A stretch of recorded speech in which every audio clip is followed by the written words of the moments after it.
இந்த வருடத்தின் இதுவரையிலான காலப்பகுதியில் பதிவாகியுள்ள டெங்கு நோயாளர்களின் எண்ணிக்கை 75,321 அதிகரித்துள்ளது.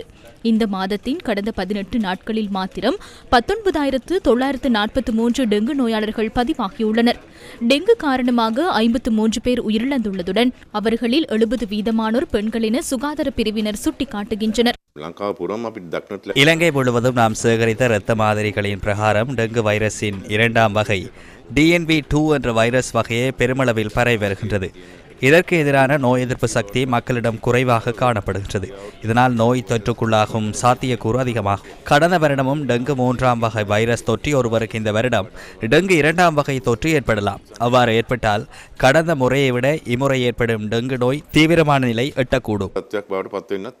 பெண்களின் மரணங்கள் அதிகரிப்பதற்கான காரணம் என்ன? பெண்களின் மரணங்கள் அதிகரிப்பதற்கு பிரதான காரணம் தாமதமாக சிகிச்சைக்காக சென்றமையே என சுகாதார பிரிவினர் தெரிவித்தனர். பெண்களில் பெருமளவானவர்கள் மிகவும் தாமதமாக சிகிச்சை பெற்றுக் கொண்டமை அல்லது தாமதமாக வைத்தியசாலையில் அனுமதிக்கப்பட்டமை அல்லது மருத்துவ ஆலோசனைகளை பெறுவதற்கு தாமதித்து வந்தமையே மரணங்களுக்கு காரணமாக அமைந்துள்ளமை தெரிய வந்துள்ளது. டெங்கு காய்ச்சல் அதிக அளவில் மேல் மாகாணத்தில் பதிவாகியுள்ளதுடன் 162 சுகாதார வைத்திய அதிகாரி பிரிவுகள் டெங்கு அதிஅபாய வலயங்களாக அடையாளம் காணப்பட்டுள்ளதாக தேசிய டெங்கு ஒழிப்பு பிரிவு தெரிவிக்கின்றது. டெங்கு பரவுவதை குறைத்துக் கொள்ளக்கூடிய வழிமுறைகள் எவை? கொழும்பு மாவட்டத்தில் நோய் தொற்று அதிகரிப்பு மற்றும் நோயாளர்களின் எண்ணிக்கை அதிகரித்துள்ளது.